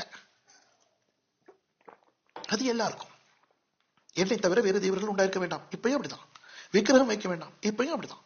என் நாமத்தை விண்ணிலே வழங்க வேண்டாம். நீங்க 10 வாதைகளும் 10 கற்பனைகளும் என்னுடைய பிரசங்கத்தை பாத்தீங்கன்னா அதுல தெளிவா இந்த 10 கற்பனைகளையும் விளக்கப்படுத்திருப்பேன். என்ன சொல்லுதுன்னு, தொட்டதெல்லாம் ஆண்டவர் தான் செய்யறாரு அப்படின்ட்டு ஆண்டவர் மேல எல்லாத்தையும் போடக்கூடாது. அதுதான் நாமத்தை வீணிலே வழங்க வேண்டாம். இதெல்லாம் தகப்பனை தாயும் கனம் பண்ணு. யூதன் மட்டும் கனம் பண்ணணும் இல்ல, எல்லாரும் தான் கனம் பண்ணணும். கொலை செய்யக்கூடாது, யூதன் மட்டும் இல்ல, எல்லாரும் கொலை செய்யக்கூடாது, எல்லாரும் விபச்சாரம் பண்ணக்கூடாது, எல்லாரும் களவு செய்யக்கூடாது. இந்த 10 கற்பனைகளும் எல்லாருக்குமானது. ஓய்வு நாளை பரிசுத்தமாய் ஆசரிப்பாயாக. நமக்கும் 7 நாள்ல ஒரு நாள் ஓய்வு நாள், கர்த்தருக்கு ஓய்வு கொடுத்துட்டு நம்ம கர்த்தருக்காக வேலை செய்யற நாள். நமக்கு ஓய்வு நாள் இல்ல. நான் நல்லா அதை தெளிவா சொல்லி கொடுத்துருக்கேன். நம்ம ஓய்வு நாள் நமக்கு ஓய்வு நாள்னு வச்சுக்கிட்டு அன்னைக்கு நம்ம ஒண்ணும் பண்ணாம உட்கார்ந்துருக்கோம். நமக்கு இல்ல ஓய்வு நாள், கர்த்தருக்கு ஓய்வு நாள். கர்த்தருடைய ஓய்வு நாள் நம்ம கர்த்தருக்காக வேலை செய்யற நாள். 6 நாள் நமக்காக வேலை செய்யறோம், ஒரு நாள் கர்த்தருக்காக. ஆகவே அது சனிக்கிழமை தான் இருக்கணும் ஒண்ணு இல்ல. ஞாயிற்றுக்கிழமை, மத்திய கிழக்கு நாடுகள் இருந்தா வெள்ளிக்கிழமை, இஸ்ரவேல்ல இருந்தா சனிக்கிழமை. புரியுது உங்களுக்கு? அப்ப நமக்கு ஓய்வு நாள் ஒண்ணு இல்லைங்க. நமக்கு ஓய்வு இங்க இல்ல, நமக்கு ஓய்வு பரலோகத்துல. நம்ம 6 நாள் நமக்கு வேலை செய்யணும், ஒரு நாள் ஆண்டவருக்காக வேலை செய்யணும். நமக்கு 7 நாள் வேலை செய்யற நாள் தான் அது கர்த்தருடைய ஓய்வு நாள். அப்ப ஷபத்னா கர்த்தருடைய ஓய்வு நாள், நம்ம இல்ல. நம்ம ஆளுங்க நமக்கு ஓய்வு நாள் வச்சுக்கிட்டு தடுமாறிக்கிட்டு இருக்காங்க. அப்ப அது நான் அதுல நல்லா தெளிவா நான் சொல்லி கொடுத்துருக்கேன். அப்ப அது எல்லாருக்குமே தான், யூதர்களுக்கு மட்டும் இல்ல. ஆனா அந்த 613 கட்டளைகள்ல சிலது யூதர்களுக்கு மட்டும்தான். விருத்த சேதனம் யூதர்களுக்கு மட்டும்தான், புறஜாதியாருக்கு தேவையில்லை. அது மாதிரி கோஷர் யூதர்களுக்கு மட்டும்தான். கோஷர்னா என்ன? இந்த சில மிருகங்களை சாப்பிடாத, பண்டி சாப்பிடாத, அப்புறம் அந்த இறால், கணவாய், நண்டு இதெல்லாம் சாப்பிடாத, இதெல்லாம் கோஷர், இதெல்லாம் யூதர்களுக்கு தான். நமக்கு இது இல்ல. புறஜாதியாரை பத்தி பேசும்போது ஆண்டவர் துப்பட்டியில என்னத்தை கொடுக்குறாரு? எல்லா மிருகங்களையும் கொடுக்குறாரு. அப்ப நம்ம எல்லாத்தையும் சாப்பிடலாம். இப்ப பண்டி ஆரோக்கிய காரணத்துக்காக நீங்க சாப்பிடலாம், பிரச்சனை இல்லை. ஆனா பைபிள்ல இருந்து எடுத்து பண்டி சாப்பிடக்கூடாதுன்னு சொல்றது இந்த தரிசனத்துக்கு பிறகு செல்லுபடி ஆகாது. அப்படின்னா நீங்க இறால் சாப்பிடக்கூடாது. சில பேர் என்ன தெரியுமா, நல்லா இறால் வெட்டுவாங்க, பயங்கரமா திம்பாங்க, இறால் திம்பாங்க, நண்டு அது கை கால் வந்து கொரடெல்லாம் வச்சு இடிச்சு சாப்பிடுவாங்க. கணவாய் எல்லாம் விதவிதமா பொறிச்சு கறி வச்சு சொதி வச்சு சாப்பிடுவாங்க. சுறா மீன் எல்லாம் சாப்பிடுவாங்க. சரிண்ணா, அப்படி பார்க்கணும்னா செதில் இல்லாத மீன் எதுவுமே சாப்பிடக்கூடாது, கோஷர் இல்ல. சுறா மீனுக்கெல்லாம் செதில் இல்ல, அப்ப அதெல்லாம் சாப்பிடக்கூடாது. இதெல்லாம் சாப்பிடுவாங்க. ஆனா பன்னி சாப்பிடலாமா? பன்னி சாப்பிட கூடாதா? இந்தியாவில் பன்னி மிக, நம்ம நாட்டுல பண்டிம்போம். பண்டி சாப்பிடக்கூடாதா? ஆண்டர் பண்டி மட்டும் சாப்பிடாதுன்னு சொல்லி முயல் சாப்பிட வேண்டாம், நிறைய மாடெல்லாம் சாப்பிடக்கூடாது. அப்படி பார்க்க போனா அப்ப நிறைய மிருகங்களை நீங்க சாப்பிடவே முடியாது. இது யூதர்களுக்கு. இப்ப நம்ம சாப்பிடலாமா? சாப்பிடலாம். ஆனா பண்டி இறச்சி சாப்பிட்டா நிறைய கொலஸ்ட்ரால் எல்லாம் இருக்கு, பிரச்சனை இருக்கு. அது வேற, அதுக்குள்ள நாடா புழு, கொழுக்கி புழு எல்லாம் இருக்குது. சும்மா வேக வச்சா அதெல்லாம் சாகாது, நல்லா சமைச்சு சாப்பிடணும். ஆகவே அது ஆரோக்கிய ரீதிக்கு அது வேற. அப்படி பார்க்க போனா கணவாய், நண்டு, இறால், சிங்கரால் இதுகளுக்கெல்லாம் பயங்கரமான கொலஸ்ட்ரால் அதுலயும் இருக்குது. அப்ப ஆண்டவன் அங்க வச்சு யூதர்களுக்கு கொடுத்தது அது பாலைவன பிரயாணத்தின் போது. இன்னைக்கு வரைக்கும் யூதர்கள் அதை கடைபிடிக்கிறாங்க, சந்தோஷம், அவங்க பண்ணட்டும். அப்படின்னா நீங்க இறைச்சி சாப்பிடும் போது பால் குடிக்க கூடாது தெரியுமா? நீங்க உண்மையா கோஷர் இந்த பைபிள்ல சொல்லி இருக்கிற அந்த சாப்பாட்டு லிஸ்ட்டை நீங்க எடுத்து பாத்தீங்கன்னா, பண்டிகை விடுங்க, இந்த சில பேர் தடுமாறுவாங்களே பண்டி சாப்பிடக்கூடாது பைபிள் சொல்லியிருக்குன்ட்டு. பைபிள் சொல்லியிருக்கிற சாப்பாட்டை மட்டும்தான் நீங்க சாப்பிட போறீங்கன்னா, கோஷர் லிஸ்ட் ஒன்னு எடுத்து பாத்தீங்கன்னா நீங்க பைத்தியம் முடிச்சிடும் உங்களுக்கு. அப்படியெல்லாம் நம்ம சாப்பிட்ற சாப்பாட்டுக்கு அதெல்லாம் ஒத்தே வராது. ஆகவே நம்ம தான் தொட்டதுக்கும் பால் போட்டுக்கிட்டு இருக்கோமே, பால் போடவே கூடாது அப்படி பார்க்க போனா கறிக்கு. ஆகவே இப்ப இந்த அப்போஸ்தலர் புத்தகத்துல இந்த பேதுரு கண்ட தரிசனத்தோட புறஜாதியாருக்கு இந்த சாப்பாட்டு பிரச்சனை தீருது. ஆகவே அது பிரச்சனை இல்லை. அப்ப கொர்நேலியு மூலமா இவர் பேதுரு செசரியாவுக்கு அவரு சுவிசேஷத்தை கொண்டு போறாரு. அப்படியே அங்க சுவிசேஷம் அங்க வளருது. கொர்நேலியு ரொம்ப அருமையான ஒரு மனுஷன். நீங்க பார்த்தா 25ஆம் வசனத்துல கொர்நேலியு அவனுக்கு எதிர்கொண்டு போய் அவன் பாதத்தில் விழுந்து பணிந்து கொண்டான். கொர்நேலியு ஒரு 100க்கு அதிபதி. ஆனா பேதுரு ஒரு சாதாரண மனுஷன். பாருங்க எப்படிப்பட்ட ஒரு அருமையான ஒரு மனுஷன் அப்படின்ட்டு. அப்ப இன்னொரு விஷயத்த சொல்ல கேட்டுக்கங்க. எனக்கு இப்ப 2-3 நாளைக்கு முதல் ஒரு அதிர்ச்சியான விஷயம் நடந்தது. இன்ப அதிர்ச்சியா துன்ப அதிர்ச்சியா தெரியல, ஒரு அதிர்ச்சியான விஷயம். நீர்கொழும்புல ஒரு மீட்டிங் முடிச்சுட்டு ஜாயலங்கிற இடத்துல ஒரு பெரிய பாஸ்டர் என்னைய கூட்டிட்டு போனார் அவங்க வீட்டுக்கு. வர்ற வழியில அந்த பாஸ்டர் வீட்டுக்கு போய் அப்புறம் அந்த பாஸ்டர் என்னை பத்தி நிறைய சொன்னாரு. என் பிரசங்கம் மூலமா அவருக்கு பெரிய ஆசீர்வாதமா, அவங்க சபைக்கு ஆசீர்வாதம் நிறைய எல்லாம் சொன்னாரு. எல்லாம் சொல்லிட்டு கடைசியில நான் புறப்பட்டு வரும்போது ஜெபம் பண்ணிட்டு முடிக்கும் போது அந்த பாஸ்டர் அவருடைய மனைவி என் காலில் தொகுகடின்னு விழுந்துட்டாங்க. அவர் சொன்னாரு, சரணா நான் காலை கழுவணும், ஆனா இந்த டைம்ல விடிய 2 மணி நீங்க கண்டிக்கும் போகிறது நான் உங்க காலில் விழுறேன்ட்டு. அது எனக்கு ஒரு பயங்கர அதிர்ச்சியா போச்சு. ஏன்னா இப்ப கலாச்சார ரீதியா அது வேணா ஒரு கௌரவமான ஒரு விஷயமா இருக்கலாம். அப்ப நான் டக்குன்னு நான் அதிர்ச்சி அடைஞ்சிட்டு டக்குன்னு என்ன செய்யறதுன்னு தெரியல. நான் அப்படியே தூக்கிட்டு சொன்னேன், இல்ல பாஸ்டர் நானும் நீங்களும் ஒரே மாதிரி தான் அப்படின்ட்டு நான் அவருக்கு அரவணைப்பு கொடுத்தேன். இந்த நேரத்துல நம்ம கொஞ்சம் கவனமா இருக்கணும். எனக்கு தனிப்பட்ட ரீதியா நான் உண்மையை சொல்றேன். நான் ஒரு இந்து பின்னணியில இருந்து வந்தவங்கிறனாலையும் இலங்கையில வாழ்ற ஒரு மனுஷனாலையும் அவர் அப்படி செஞ்சது எனக்கு ஆசையா இருந்துச்சு, சந்தோஷமா இருந்துச்சு. உண்மையா சொல்லலாம், அந்த விஷயம் ஆசையா இருந்ததுக்கும் சந்தோஷமா இருந்ததுக்கும் நான் பிறகு மனம் திரும்பினேன். ஏன் மனம் திரும்பினேன்? அது என் பக்கத்துல கலாச்சார ரீதியாய் வந்த ஒரு தவறு, பாவம்னு கூட சொல்லலாம். ஏன் இங்க பாருங்க அடுத்த வசனத்தை. பேதுரு அவனை தூக்கி எடுத்து 26 எழுந்திரும் நானும் ஒரு மனுஷன் தான் என்றான். எழுந்திரும் நானும் ஒரு மனுஷன். உண்மைப்படி யோசிங்க. இப்போ ஒரு 3 நாளைக்கு முத இது நடந்துச்சு. 3 நாளைக்கு முத என் காலில் ஒரு பாஸ்டரும் வைஃபும் விழுந்தாங்கிறத சந்தோஷப்பட்டுட்டு ஆசைப்பட்டுட்டு 3 நாளைக்கு பிறகு நான் வந்து பிரசங்கம் பண்றேன். இப்படி காலில் ஒருத்தன் விழுந்த போது பேதுரு தூக்கி எடுத்து இப்படி பண்ணாத, இது நான் ஒரு மனுஷன் தான் சொல்றாருன்ட்டு. இதை படிச்சு கொடுக்கறதுக்கு எனக்கு என்ன தகுதி இருக்கு? இதுதான் நம்ம பேசுவோம், பெருசா சவுடால் விடுவோம் வசனத்துல இருந்து. ஆனா செயல்முறைன்னு வரும்போது நமக்கும் மாம்சம் ஆசை எல்லாம் இருக்கு இல்லையா? அதனால உண்மையிலேயே நான் மனம் திரும்பினதுக்கு பிறகுதான் நான் வந்து பிரசங்கம் பண்றேன். ஏன்னா நமக்குள்ள அந்த வியாதி இருக்கு. என்ன வியாதி? ஜனங்க மதிக்கும் போது சந்தோஷப்படுறது, ஜனங்க நீங்க பெரிய ஊழியக்காரன் சொல்லும் போது சந்தோஷப்படுறது, இதெல்லாம் நம்மள விழுத்தியும். ஜாக்கிரதையா இருக்கணும். புரியுதா உங்களுக்கு? நான் அன்னைக்கு 3 நாளைக்கு வந்து சந்தோஷப்படுறதுக்கு அப்புறம் மனம் திரும்பின, ஆண்டவரே நான் அப்படி சந்தோஷப்படக்கூடாது இல்லையா, நான் அதை ஆசைப்படக்கூடாது இல்லையா? ஏன் பேதுரு பாருங்க என்ன செய்யறாருன்னு. ஒருவேளை நான் இருந்திருந்தா என்ன நடந்திருக்கும்? நான் தான் பேதுருவா தான் என்ன நடந்திருக்கும்? கொரோனா காலில் விழும்போது இப்படி திரும்பி மற்றவங்க எல்லாம் அர்த்தத்தோட பார்த்துக்கோ அப்படின்னு சொல்லிட்டு போனாங்க. உடனே போன் எடுத்து செல்ஃபி எடுத்து போட்டோ எடுத்து என் காலில் விழுந்த 100க்கு அதிபதி. அதுக்கு அந்த கிறிஸ்தவம் பெருமைப்படுறதுக்கும் ஒரு ஸ்டைல் வச்சிருக்காங்க தெரியுமா? எப்படின்னா, கர்த்தர் என்னை உயர்த்தி இருக்கின்ற நிலைமைக்காய் நான் கர்த்தருக்கு நன்றி செலுத்துகிறேன். ரோமாபுரி 100க்கு அதிபதி என் காலில் விழ வைத்த ஆண்டவருக்கு ஸ்தோத்திரம். பெருமை உள்ளவனுக்கு தேவன் எதிர்த்து நிற்கிறார். அந்த பெருமையை மூடி மறைக்கிறதுக்கு இன்னொரு சொல் வச்சிருக்கோம்ல, என்னது? சாட்சி. இல்ல சாட்சியா தானே நாங்க சொல்றோம் கர்த்தர் என்னை அந்த அளவுக்கு உயர்த்திட்டாருன்னு. இதனாலதாங்க நம்ம வீணா போறோம். அதனால உண்மையா சொல்றேன், இந்த காலில் உழுகிறதெல்லாம் பாஸ்டர்ஸ், இந்த கலாச்சாரம் உங்க நாட்டு கலாச்சாரம் எங்க நாட்டு கலாச்சாரம்னு சொல்லிட்டு காலில் விடுறாங்கல்ல, அனுமதிக்க கூடாது. அன்னைக்கும் சொல்லி கொடுத்தேன். வெளிப்படுத்துற விசேஷத்தை பேசும்போது மேடையில இருந்து பிரசங்கம் பண்ணும்போது நான் சொல்லிக்கிட்டு வேற ஒரு பிரசங்கத்துல, இந்த பாடத்துல இல்ல பிரசங்கத்துல சொன்னேன், யோவான் அந்த தேவதூதன் காலில் விழும்போது அவர் டக்குன்னு தூக்கிட்டு என்ன வணங்காதப்பா நானும் ஒன்ன மாதிரி தான் அப்படிங்கிறாரு. பைபிள்ல யாரோட காலையாவது யாராவது விழும்போது அவங்க டக்குன்னு தூக்கிட்டு சொல்லுவாங்க, சிச்சி நீ விழாத அப்படின்னு. நம்ம அப்படி இல்லை, பெரிய சந்தோஷம். காலில் விழுந்துட்டாங்களாம், கர்த்தர் என்னை உயர்த்தி இருக்கிறார், சாட்சியாய் அதை நான் எடுத்து போட்டோ எடுத்து நான் பேஸ்புக்கிலே போடுகிறேன் அப்படின்ட்டு. அப்ப நம்ம கவனமா இருக்கணும். இந்த காலில் விழுற விளையாட்டு வச்சுக்கிறாங்க. ஹலோ, கிறிஸ்தவர்கள் மற்றவர்கள் காலில் விழலாமா? கூடாது. பெற்றார் காலில் வேணாம், யார் காலையும் விழாதீங்க. ஆண்டவர் காலில் மட்டும் தான் விழணும். மதிப்பு மரியாதைங்கிறது வேற, அதெல்லாம் மனசுல இருக்கணும். ஆனா நீங்க கீழே விழுந்து நீங்க கும்பிட்டீங்கன்னு சொன்னா அது ஒரு வணக்கம், ஆராதனை, நமஸ்காரம் அப்ப அது ஆண்டவருக்கு மட்டும் தான் போகணும். புரியுதா? அப்ப பேதுரு வந்து தூக்கி எடுத்து நானும் ஒரு மனுஷன் தாங்கிறார்.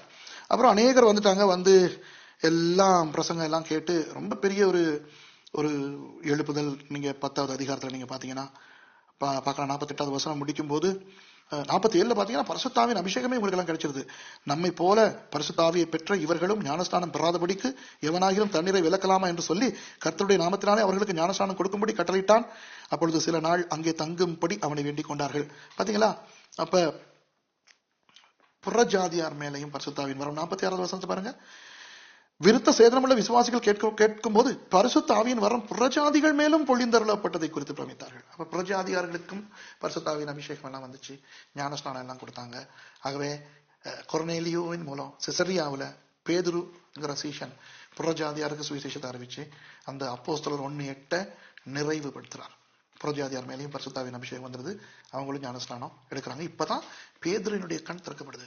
அப்ப இது யூத மதம் இல்லையோ, இது யூத மதம் இல்ல, இது வித்தியாசம் அப்படிங்கிற நிலைமை இப்பதான் இவருக்கே தெரியுது. ஆயிரக்கணக்கான விசுவாசிகள் வந்தாச்சு, சுவிசேஷம் எங்கெங்கெல்லாமே போயாச்சு. இப்பதான் பேதுருக்கு தெரியுது, அட இவ்வளவு நாள் நான் நினைச்சுக்கிட்டு இருந்தேன் இது யூத மதத்தினுடைய ஒரு கிளை. யூத மதத்தை கொஞ்சம் ஆண்டவர் மாடிஃபை பண்ணி கொடுக்குறாரு. ஆனா இப்பதான் தெரியுது, இல்ல இல்ல இல்ல, இது முற்றிலும் வித்தியாசமான ஒண்ணு. இதுல இருந்து ஊழியமே வித்தியாசமா மாறிடுது. அப்புறம் பாத்தீங்கன்னா பயங்கரமா பேதுரு மாத்திரங்கள பவுல் எல்லாம் புறஜாதியார் மத்தியில ஊழியம் செய்யறாங்க.